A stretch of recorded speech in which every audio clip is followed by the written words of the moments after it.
Okay, so welcome everyone to Drisha. This is the fifth class in this series on navigating the employer-employee relationship with Rabbi Jonathan Ziring. In this series, we explore a number of topics that address the nature of the employer-employee relationship, highlighting the rights and responsibilities of both sides. We encourage everyone here with us on Zoom to turn on their video if they're able to, so we can feel like we're together in a class setting. Also, you can feel free to ask questions either by writing them here in the chat box on Zoom, or I believe unmuting is also okay, right, Rabbi Ziring? Yeah, that's great. So also unmuting yourself to verbally ask the question as they come up. If you're watching us on Facebook, we welcome you as well, and you're welcome to type your question or comment as a comment there on Facebook, and I will read the questions and comment to Rabbi Ziring. And with that, I'll turn this to you, Rabbi Ziring. Okay, thank you so much, Evie. Okay, so the first 4 weeks we dealt with with many issues that touch on the responsibilities of employers and employees to each other, sometimes focusing on the direction of employer to employee, sometimes in the opposite direction. But this week and next week, we're going to move away from that a little bit, and we're going to talk about the responsibility of people in the workplace for ethical issues, to ensure that that ethical, religious standards, whatever the case may be, are being kept. This week, we're going to deal with what do you do? Like, what are the principles that guide the decisions that you make when you have an unethical employer, an unethical employee, and potentially an unethical partner or coworker.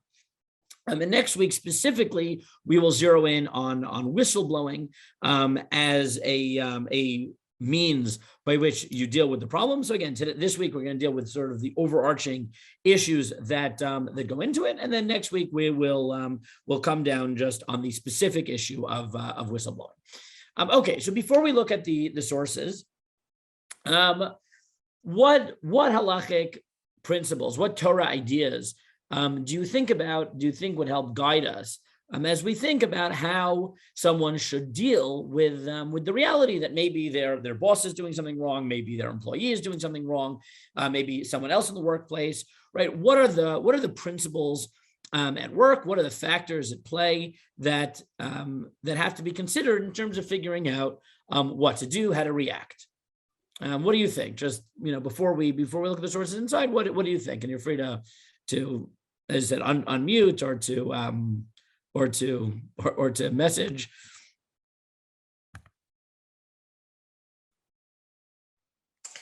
Well, you could discuss it with, let's say, your employer is doing something inappropriate. You can call them out on it, discuss it. I don't know how helpful that is, but you can. Okay, great. So the first thing you can do is talk it out, right? It's not clear how helpful it would be. And again, here the principle, and of course the power dynamic is going to be complicated and different, whether it's the employer or the employee who's doing something wrong. And again, next week we're going to focus specifically on whistleblowing, which takes that sort of power dynamic into account. But I think it was Diane who was talking, right? Diane says the first thing you can do in theory, it may not be effective, but in theory, the first thing that you would want to do is talk to the person, whether it be your boss, whether it be your employee, whether it be a coworker, and say, this is wrong. And that's going to be your first line of defense. And if you look at, I'll pull up the sources for a second.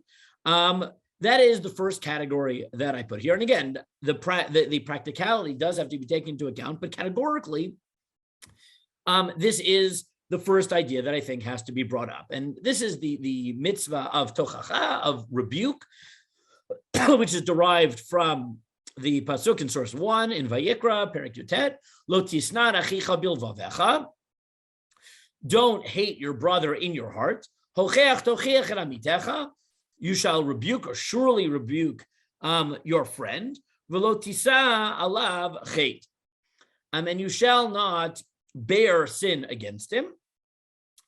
And as the Chatam Sofer notes in 2, and the Juri Evan notes in 3, this obligation seems to be more than just our obligation to ensure that people are acting properly, but seems to, at least when a Jew is involved, be derived from our particular obligations to ensure that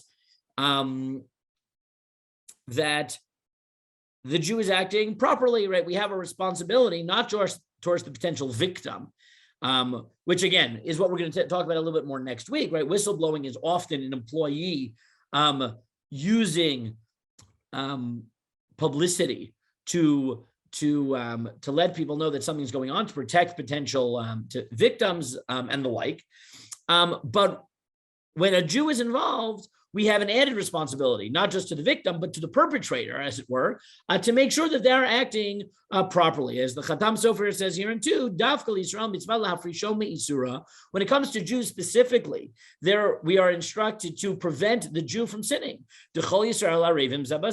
Because Jews are responsible for each other. That aspect is either not existent or at least heavily diminished, at least when it comes to non-Jews, even when it comes to the things that they're obligated in.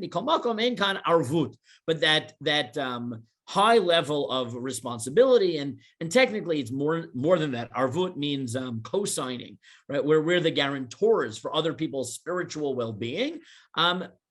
That's not, that level is not true unless the other person is Jew. And the Turi Even says as well, you're obligated to separate people from sin when possible. And this is true not just for adults who have their own spiritual culpability, but that's true even for a child, for a minor who is not going to be held liable in heaven, let's say, for his sins. If you can, right? And this goes to Diane's second point, is this in theory is the rule, right? In theory, the first thing you would want to do is to confront the person violating whatever norm we're talking about, let's say stealing, embezzling, insider trading, or to be fair, just being nasty in the workplace, right? Yelling at people, I don't know, come up with whatever you want in the workplace, right? It doesn't have to be something illegal. It doesn't have to be something major. It could be, the same things we do in normal life, but they're exacerbated in the workplace, right? Where people are in bad moods and they're just, gruff to the other people in the office. You're supposed to try to stop them. But again, there is this notion, there's this recognition that it's not always possible. And that has to be taken into account. And Tosfot, for example, says, Hainu heicha de safek imikablei. So Tosfot, commenting Gemara on Shabbat, says, listen, this is true even if you're not sure. Even if you're not sure it's going to be effective. Because in the end of the day, God may know whether someone will be responsive when you tell them, listen, you're being too rough, you're yelling at people in the office, it's really not right.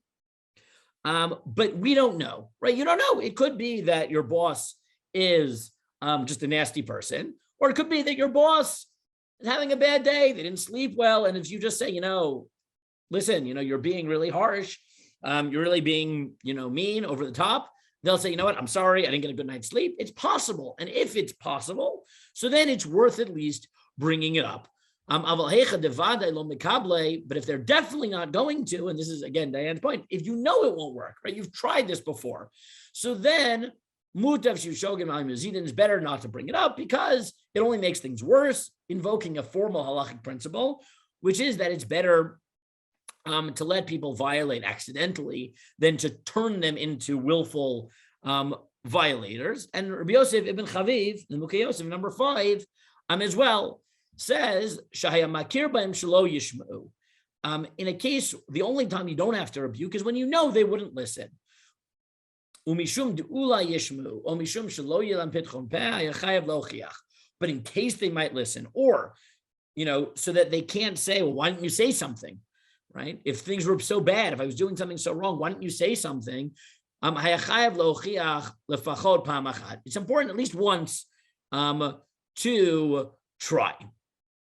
Okay, so the first sources we have seen that said yes, in theory, the first line of defense should be if, again, it could be something unethical and illegal, like theft, embezzlement, insider trading, who knows?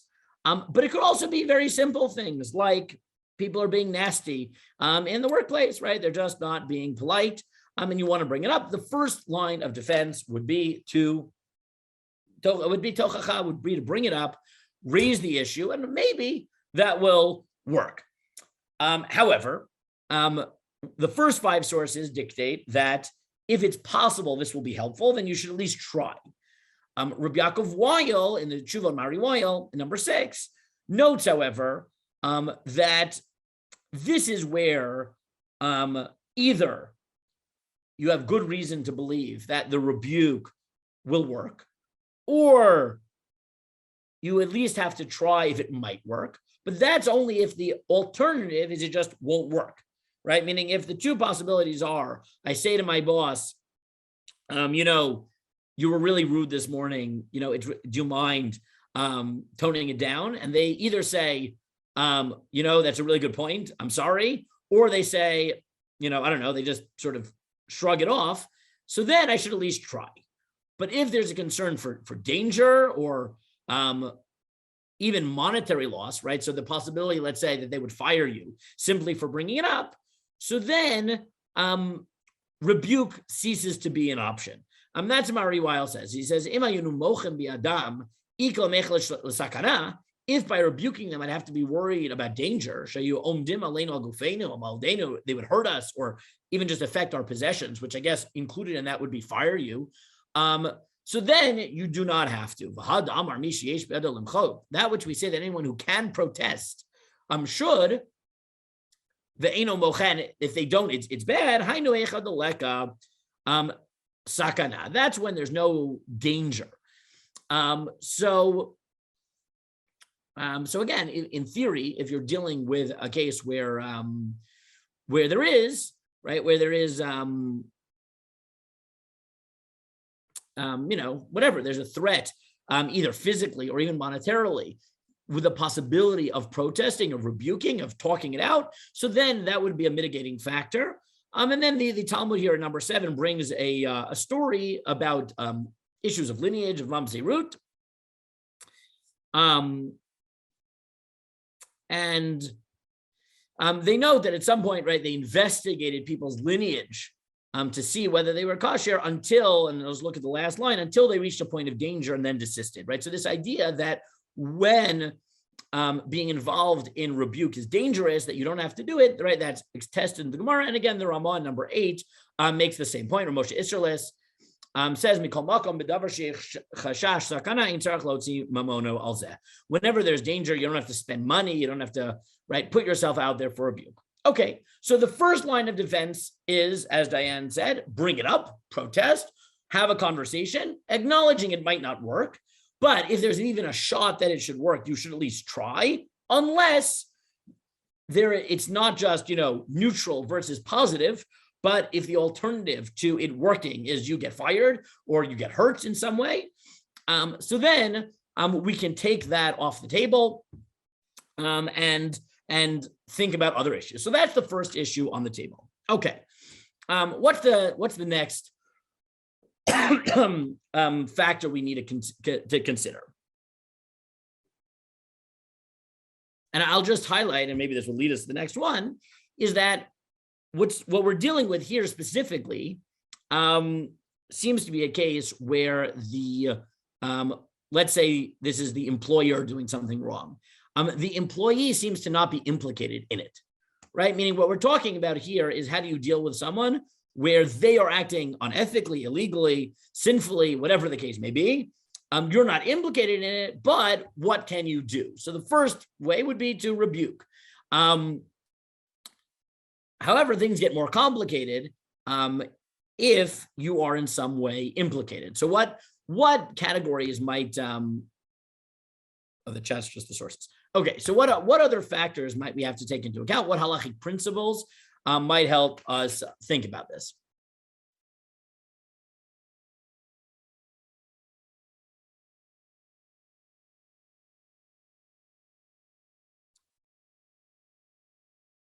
Okay, I'll continue then. So the second category we need to think about is what's known as lifnei iver, right? So the Torah says lifnei iver lo titen michshal. Before a blind person, don't put a stumbling block. Now, there is a bit of a sort of odd discussion in the halakhic authorities whether one who actually trips a blind person violates this prohibition, or whether in halakhic terms it comes to mean something totally different. But in halakhic terminology, what we normally mean when we talk about lifnei iver is not tripping a blind person and is not even hurting people or harming people, even though that layer to halakha is accepted in halacha by many poskim, and in fact is one of the bases for the idea that you can't harm people sort of indirectly, and was invoked in a surprising number of halakhic statements at the beginning of Corona about why one is responsible to avoid going out on a halakhic level when one is sick with Corona or has reason to believe they might be sick with Corona, or doesn't take the necessary precautions, was based on some expansions of lifnei iver that's found in poskim like Rav Meir Levi Abulafia, the Rama, and the Sefer Hasidim, who actually talk about this, right? That if, at least in the Sefer Hasidim, that if you get somebody sick, that might be some sort of lifnei iver, right? You're causing them to be damaged in a without actually striking them. But the more common usage in halakhic terminology is where I, for the moment, I'll use the word enable somebody else to sin. So in a work environment, often we're not just dealing with, let's say, right, the case of the angry boss or the angry partner or the angry employee who's just gruff and is making people feel bad, is insulting them, and you want to bring it up and say, listen, this is not how a work environment should be. You're hurting people's feelings. Can you please stop? Where, there's clearly a violator, and you're not implicated. It's not your fault. You just want to bring it. You want to bring it. You want to put something on the table. You want to prevent them from harming others. You want to prevent them from being mean people when maybe you know that they're not usually, or whatever the case may be. But often in a work environment, it's more than that, right? Often if they're doing something unethical or illegal or sinful, you're not just present and therefore responsible to inform them and remind them that what they're doing is wrong, but you might be helping them. So if if someone's employee, their boss says, I would like you to, we could take any example. I'd like you to, fudge the, not fudge the numbers yourself. I'd like you to, help me fudge the numbers, right? I don't know exactly all the programs, but I want to fudge the numbers a little bit. I need your help. I need access to certain files. You don't have to do it yourself, but whether they say it that explicitly or what they're doing, right? Or let's assume for the moment that insider trading is halachically problematic, which is a plausible assumption. If they say, listen, I heard you talking, I heard that you were by the water cooler when an important conversation was going on. Do you mind telling me what you heard? And that what they're going to do with that information is illegal, is usur, is unethical. How does that change the equation? So here we move into lifnei iver. So as I said, halakhic language, lifnei iver is often used when you enable somebody to sin. So the Gemara in number 9 in Avodah Zarah, in the first chapter, says, Amar Rabbi Natan, minayin shelo yoshit adam kos shel yayin linazir. How do you know that you're not allowed to hand a a glass of wine to a Nazir, and as we know, a Nazirite, is not allowed to drink wine. So how do you know that you can't enable them?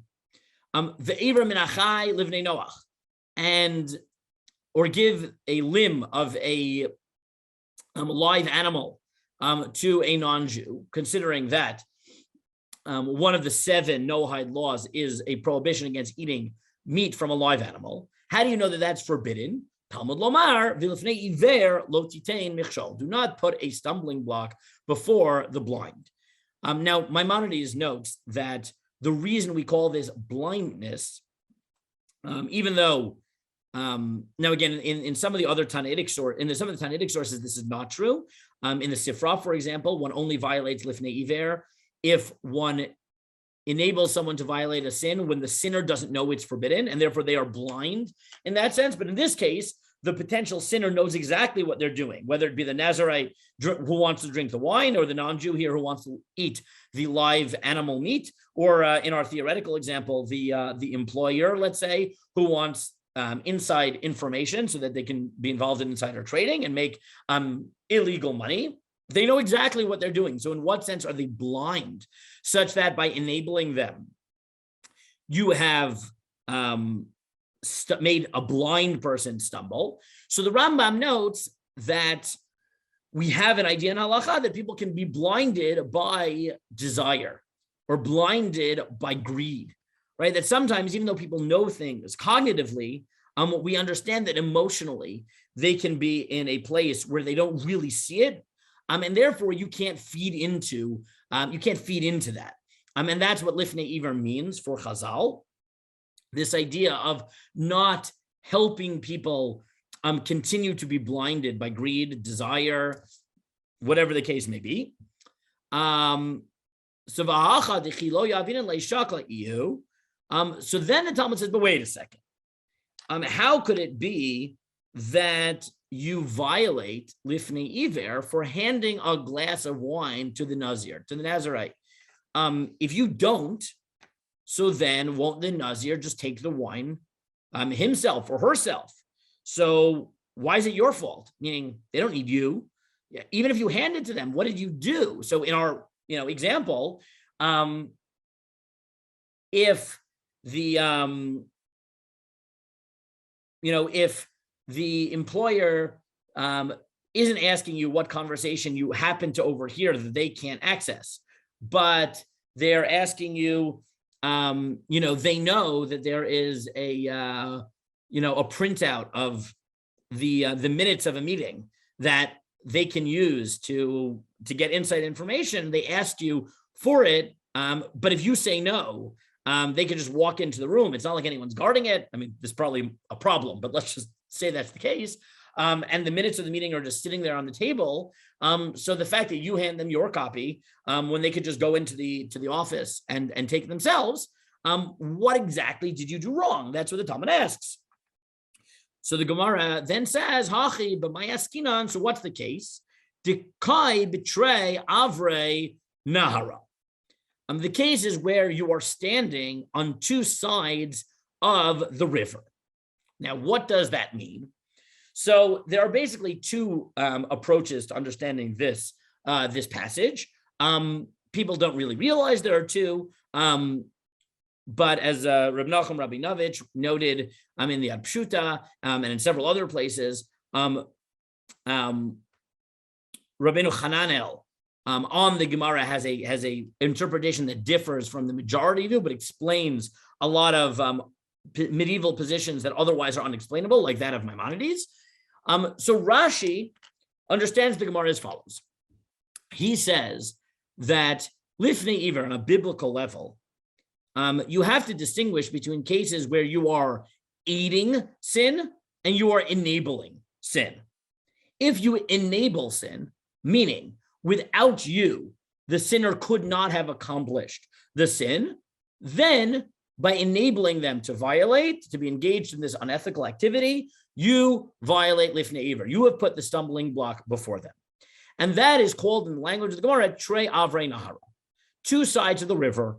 The image is that the Nazir is standing on one side of the river. You are standing on the other side of the river. And the only cup of wine in the area is the cup of wine on your side of the river, and there is no bridge, there is no way for the person to come over and get it. So the only way for him to get the wine is for you to, I don't know, let's make it creative, is to put it in a shatterproof bottle, right? And either float it across the river or throw it across the river. If it's the Jordan, which is really not so big, or something like that, that probably won't work in the Mississippi. But the Jordan River is not so big. I mean, maybe at the end of winter right now, it's a little bit bigger, but you go there in the middle of the summer, and you wonder why this was considered a miracle that the Jews needed the water to split.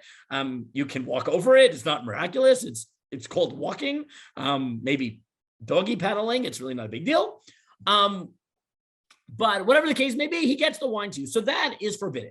But if you're on the same side of the river, so then it's not lifnei iver, because the Nazir will say, can I have the wine? If you say no, he'll say, okay, I'll take it myself. And that's not the biblical violation of lifnei iver.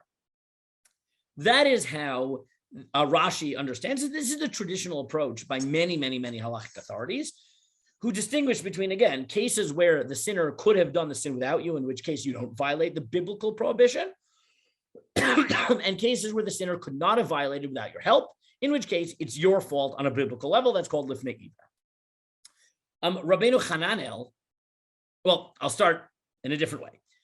Maimonides never quotes this distinction ever. Ever. And many of the later authorities try to figure out why, because they assume that Rashi is right. But as Rabinovich notes, Rabbeinu Hananel has a different interpretation. And Rabbeinu Hananel says the issue here is not enabling versus helping or aiding. The issue is whether the sinner, criminal, whatever you want to call him, can coerce you to help them or not. And if you're on the same side of the river, the assumption is that they can coerce you to help. And therefore, if you help them, it is not your fault because you were coerced. But if you're on two sides of the river and therefore you are at a safe distance, they cannot coerce you. And therefore, if you help them, it is of your own volition. And the difference between cases in which you violate lifnei iver and don't is whether or not the criminal, the sinner, can coerce you to help them or not. And therefore, potentially, if you're on the same side of the river and they can't coerce you because, I don't know, you have the upper hand, then you would violate lifnei iver, even though they could accomplish the sin without you. But at the end of the day, if they can't coerce you to help, and then when you help, you are doing it of your own choice, and that is problematic. And that's actually Rabinovich paskins. That's how he rules. This is quite far-reaching implications. But that's lifnei iver. Now, there is a notion that even in a case in which, even within Rashi, you are not enabling sin, you're just helping, right? Meaning the sinner, the criminal, could have accomplished his goal or her goal without you. If you help, you might not violate the biblical prohibition, but Tosfot argues in at least one place, in Shabbat 3a, that even if we're dealing with a case where he could have taken it, where he would not violate placing a stumbling block, still there's a rabbinic prohibition, as he is obligated to separate him from prohibitions. Rabbinically, you're not even allowed to help.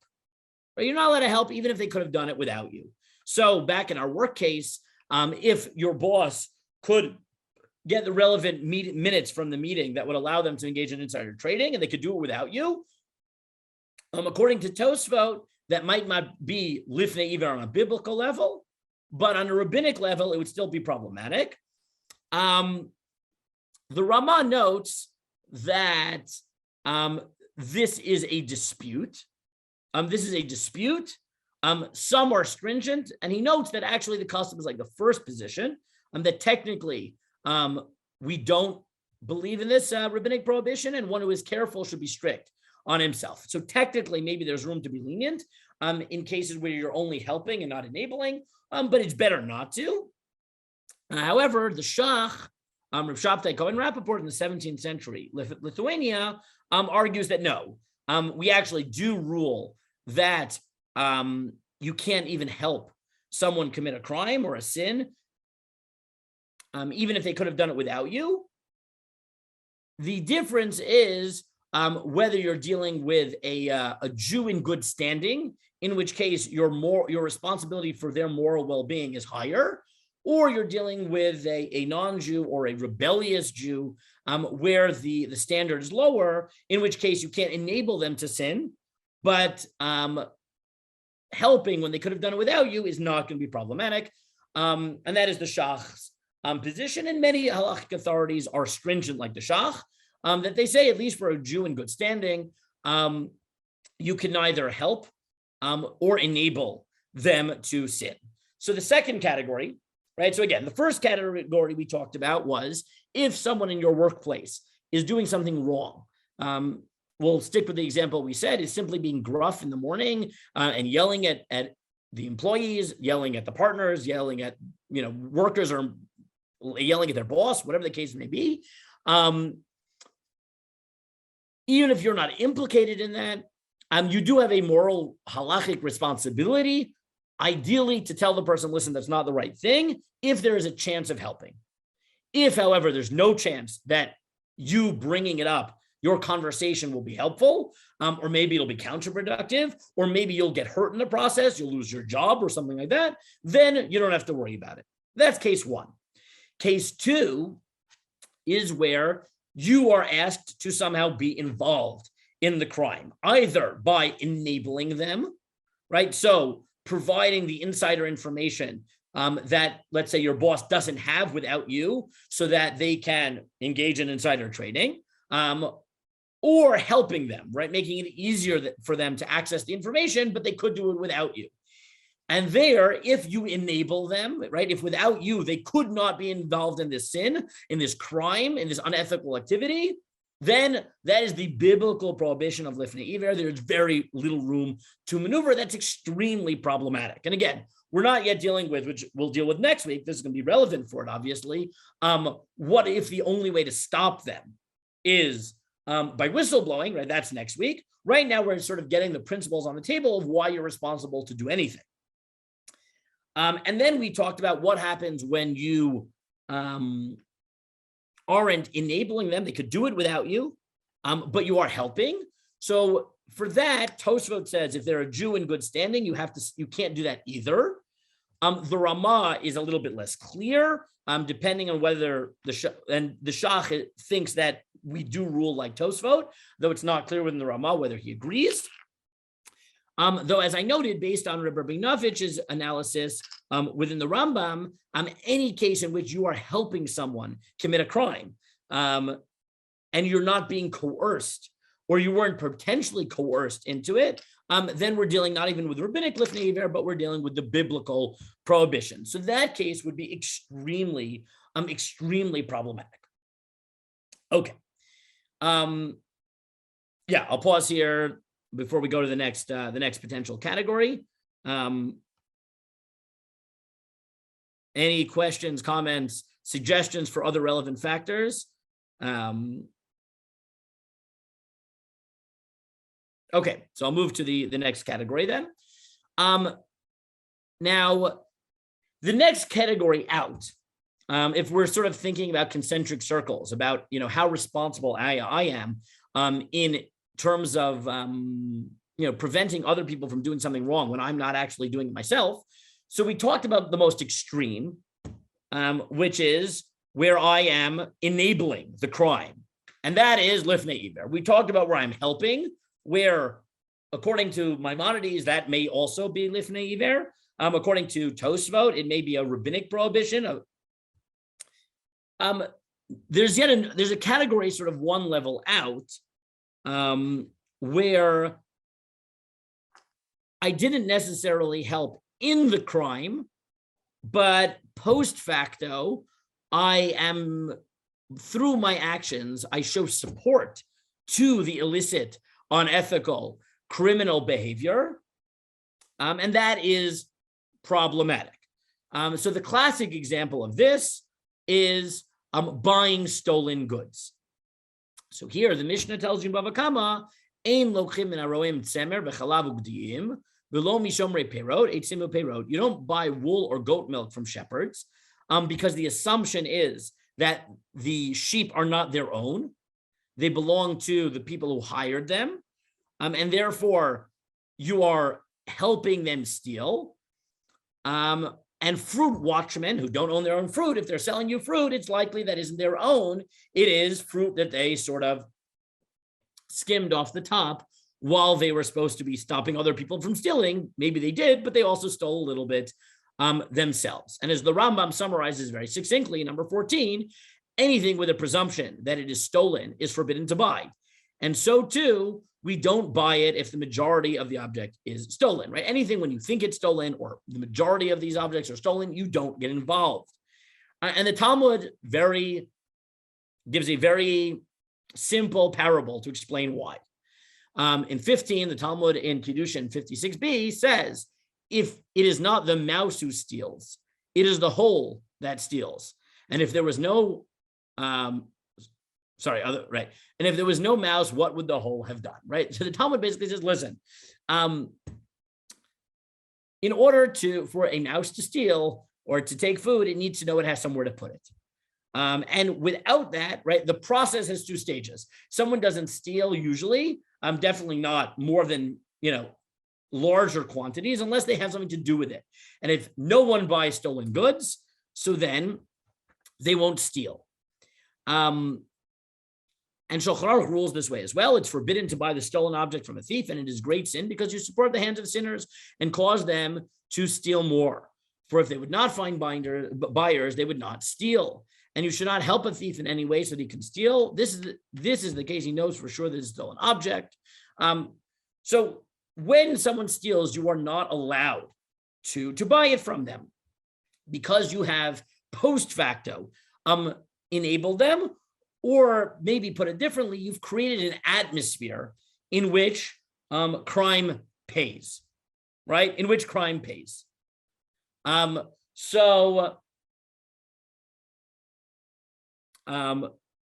Right, we could take a million examples. Obviously, we could talk about stealing examples where you shouldn't buy stolen goods. But you can imagine that this idea, the prohibition of supporting the wicked, would have other implications in a work environment. So going back to, let's say, our insider trading, right? If if a lower level employee who doesn't have enough money to actually invest in the stock market and take advantage of insider information, eavesdrops in order to get the information because they know that someone higher up will appreciate it. If they know that everybody in the higher ups or anybody who could possibly take advantage of that information wouldn't, so then it wouldn't pay for them to take the information. So then they won't, or they're less likely to. And therefore, right, so in the earlier case, we talked about someone initiating and saying, can you give me that information? Now we would say, listen, even if you could, this is maybe not the perfect example because maybe insider trading itself is the problem. So we'd have to think of an example. But if by you post facto, after at least one level of crime has already been committed, one unethical act has already been done, someone tries to take advantage of it, that's a problem because you are encouraging the atmosphere in which people think that crime pays. And that is problematic. So Randy says, what about taking charity from a criminal? So that's going to be right. That is a very similar problem, right? Where let's say, right, we're talking about now, right? So if you are you run a nonprofit, and you know that the money that someone's giving you is unethical, and perhaps let's make it better. You know that they wouldn't steal or make money unethically if they didn't have some way to assuage their guilt. That they steal $1 million, but they assuage their guilt by giving $100,000 to your synagogue and donating the parochet, whatever. Right? then yeah, at some level, that might be a similar violation where you are enabling a culture in which people have something to do with that money. It's a little bit different, but yeah, that may potentially fall under this category. So that's another category that you need to think about. The Aruch HaShulchan, I'll skip 18, but I'll go to Aruch HaShulchan. The Aruch HaShulchan takes this farther. So Rabbi Michael Epstein in the 19th century argues that there might be yet another category of machzik yidei ovrei avera, of supporting sinners. And he said it's not just that it's forbidden to buy stolen goods, but according to the Torah, it's forbidden to buy anything from a thief, even non-stolen goods, or help them at all. Right? So he suggests that it's possible that this category actually demands more than just not buying stolen goods, right? But maybe it actually forbids being in business with thieves, with people who are engaged in illegal activity or in unethical activity. And this definitely goes to Randy's point, right? Where maybe machzik yidei ovrei avera, supporting sinners, isn't just supporting them in the crime itself, but is giving them standing in the community. And that is problematic, right? Buying anything from them, right? Meaning if someone is we'll go back to the thief example. If you know that someone sells stolen goods, but you're not buying that from them, but you know that, they couldn't, in order for them to survive, they need to have some legitimate business and some illegitimate business. So you avoid the illegitimate business, but you engage with them in legitimate business. But by you engaging with them in legitimate business, it allows them to have standing in the business community, and therefore be engaged in the illegal activities as well. So according to the Aruch HaShulchan, that is also problematic. So the third category we have to deal with, right? So again, the first thing was simply the obligation to rebuke, to tell people off for what they're doing. The second was you can't enable people in their quest to do something illegal or unethical. And then the third category is once someone has committed something, a crime, done something unethical, you can't benefit from it in a way that enables them to post facto benefit from their crime, as it encourages the culture of crime. And maybe according to Aruch HaShulchan, you can't even grant that person standing by doing even legitimate business if it's going to enable them to be in a place where they can also be involved in illegitimate business. Okay, Randy, I see your hand is up. Yeah, I hope this doesn't take us off topic. And also, I don't know if you've discussed this in prior classes, which I wasn't here, but what about, what do we mean by unethical? I'm specifically interested in, if the government, obviously a non-Jewish government here, has rules, such as maybe even zoning rules or something, and you don't follow them, does that fall into these categories? Right. So this is sort of the elephant in the room, right? Is here I'm sort of sketching out the broad categories, which is, and I'm sort of, fudging the categories and saying forbidden, unethical, illegal. But you're right. A full analysis would have to take it topic by topic, where, right, we can have cases where there's a Torah violation, and then on a local Torah level, we could just say, yeah, you can't steal and you can't support theft. And then you can deal with things where halacha has nothing to say on it per se. Zoning is a good example, right? Meaning maybe in theory halacha has something on zoning, but the specific zoning rules in your city, halacha doesn't have anything to say about. Meaning if the government chose X, it would be X. If the government chose Y, it would be Y. And the potential halakhic category there would be dina de malchuta, is the obligation to listen to the law of the land. So that's obviously for a lot of these things going to be the relevant category, right? There's going to be a lot of cases where there isn't something where halacha in a vacuum would look down on something. But because halacha obligates us to listen to the law of the land, trying to violate zoning laws again, maybe it's not a direct Torah violation, but it's an indirect Torah violation through Dina de Malchuta, through the obligation to listen to the laws of the land, in which case these principles should apply as well. So I see you're talking, Randy, but you're on mute. So you just have to unmute. Sorry. There you go. What about a real life example? A number of years ago, Orthodox groups, educational groups took money for, I believe it was for computer installations, but they never intended to actually install the computers. So they're sort of stealing from the government there. Would that fall? That would just be theft. I mean, that would just be theft. Right? Okay. Right. I mean, that just be theft, right? Meaning, I've made this point before that, like, sometimes people mix things up. Like paying taxes is obligatory under Dina de Malchuta. But if you're getting a refund from the government and you lie about how much of a refund you deserve, that's not the reason you can't do that. Is not just Dina de Malchuta, it's theft, because now they're giving you money, right? And you've lied about how much money they owe you, right? That's just theft. That's not Dina de Malchuta. You always, right? You got to be careful there. But yeah, you're right? You take money that you don't deserve, that's theft. Okay. Now, if we go one concentric circle out, so we've talked about enabling sin. We've talked about helping with sin. We've talked about post facto creating an environment in which sin is possible. There is another category, and that is called condoning and agreeing with sin. And this is something that many people don't know about, but it's actually quite serious in halacha. And it comes from the following. The Talmud says in number 20 that, let's say, like this year, it's the sabbatical year, it's Shemitah, and you see a non-Jew working the field. You see a non-Jewish farmer in Israel. So the law is we can support non-Jews during the sabbatical year. Now,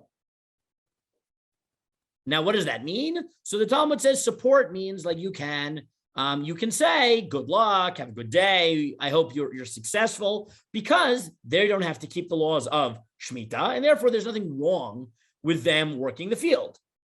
However, by implication, a Jew, you couldn't do it. And the Talmud at the end says, what does it mean to support? Rabbi Yehuda would say, be strong. Rav Sheshet would say, be firm, right? Support means good luck, right? I hope you're successful. Now, the implication is, as the Magen Avraham notes in 21, Rav Amram Gombina writing in the 17th century, it is the proper thing to tell a worker, succeed in your work, even to a non-Jew. The right thing to say is, have a good day at work. I hope you're successful. I hope you make money. I hope you have whatever. However, one who is involved in forbidden work, it's forbidden to say this to him. Right? So here, this category is very different.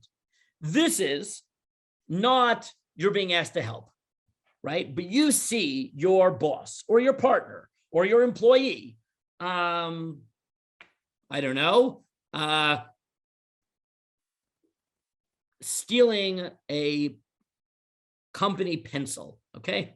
Let's take something small, but still, right? They're stealing supplies, okay? Assume that the company actually cares, so it's theft, right? This is very simple, right? The company says no one can take pencils home, and you see someone taking a pencil home. Whether that's the policy they should have, I don't care, but let's say that is the policy, okay? And you see someone taking a pencil. You don't help them, you don't hand it to them, you don't buy it from them, but you say, oh, you're taking, that you're, let's say it's your employee, okay? So you're the manager, but you're not in charge of the company, the corporate policy on pencils. You know that your employee likes to do sketching, and you assume that your employee is taking the pencil home to do a sketch for art. So the halacha is you can't say, right? Use that pencil. I want to see the art that you the sketch that you make with that pencil. That is called supporting sin, showing support, condoning sin. And that's problematic as well. Now, Rabbi Avram and David Stav point out that according to the Rambam, who, as we saw before, thinks that even when you don't enable sin, it could be lifnei iver biblically, if in any way you help, it's potentially the case that this category is actually biblically prohibited as lifnei iver, as some sort of helping in sin, because, by condoning it, you're making it emotionally easier for this time your employee to take that pencil home, and therefore it's lifnei iver. However, it might be something else called chanifa in 23, which comes from this story in the Talmud, where King Agrippas, he was a non-Jewish king, or at least half not Jewish, and when he would read the verse, "You shall not place a stranger upon yourself," right? That you can't have a non-Jewish king. His eyes ran with tears, and they, the sages, said to them, "Do not fear, Agrippas. You are our brother. You are our brother. Don't worry. You're allowed to be king. We support you." And the Talmud says that at that moment, the enemies of Israel became liable for destruction for flattering Agrippas, right? For telling him, "You are our brother. It's okay." Even though he really wasn't okay, he wasn't allowed to be king. Simply condoning him, condoning his violation is forbidden. And as the Meiri notes in 24, one who flatters a wicked person, praising him for his corrupt actions, is like him.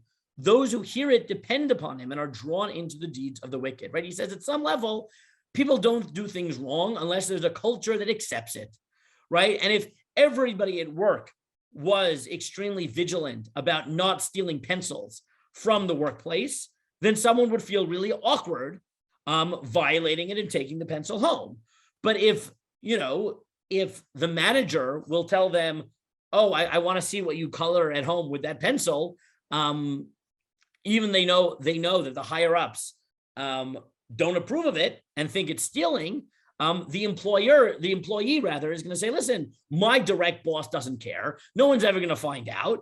Clearly, it's okay." And you've by simply saying "good luck," it's okay, enjoy, when it really isn't okay, you have created an environment that is more amenable to sin.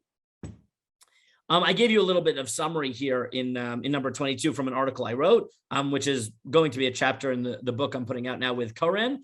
You can follow the link and see some of the implications I suggest there for retweeting and sharing posts on social media. But sort of just keep that in the back of your mind.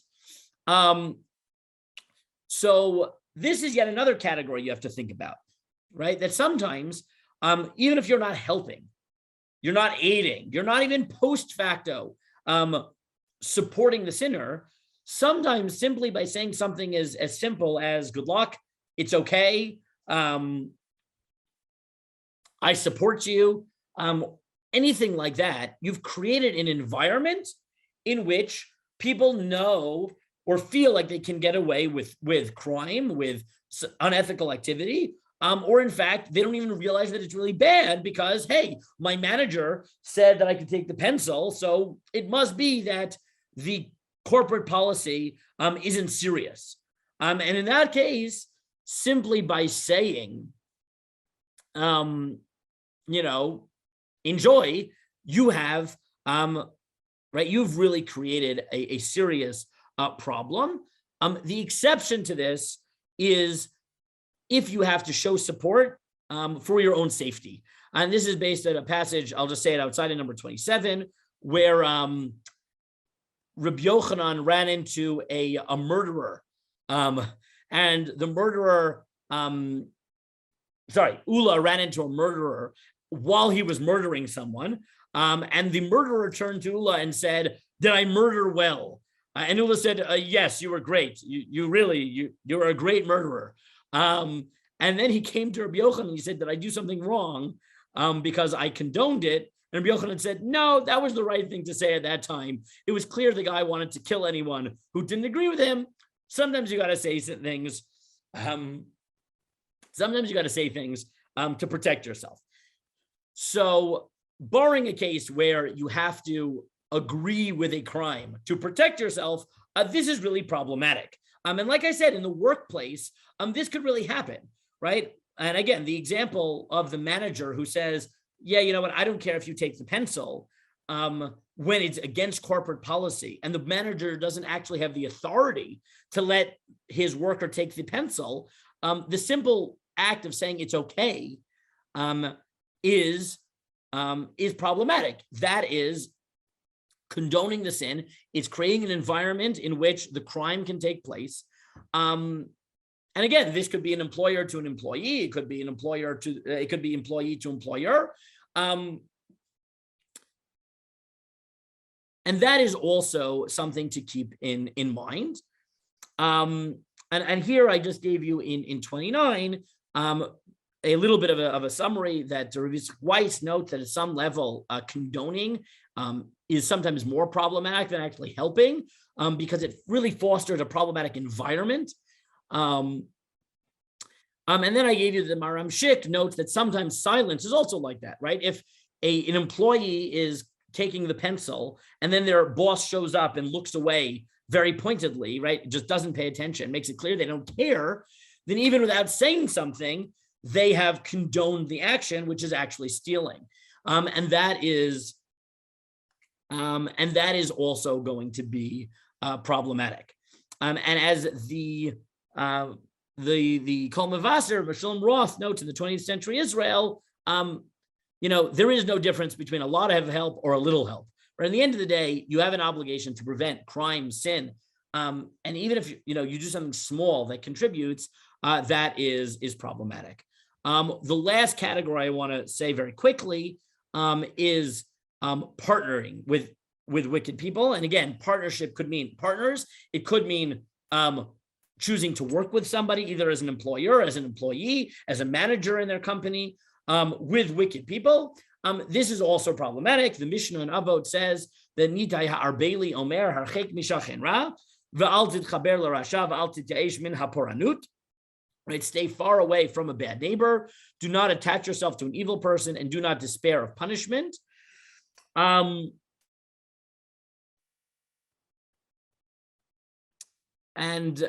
from here, we learn that there is this problem of partnering with unethical people, in addition to all the problems we talked about of enabling sin and condoning sin.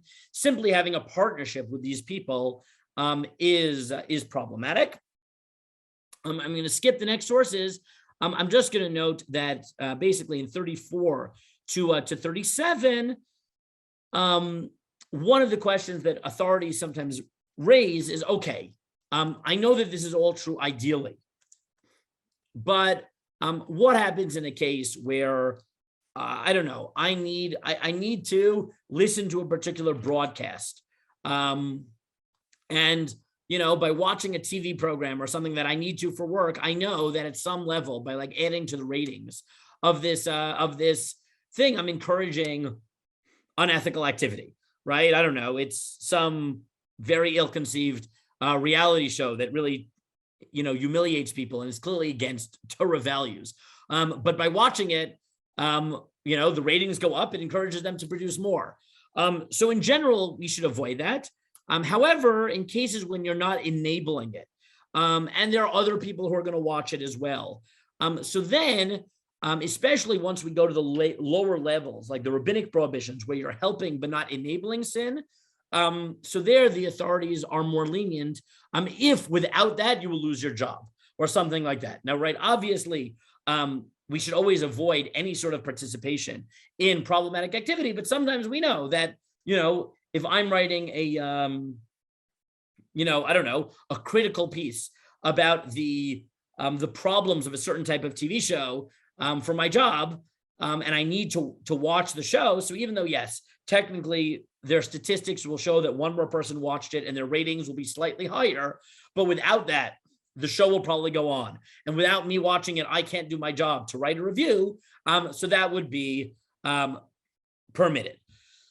So again, just to summarize, we have 1 minute left.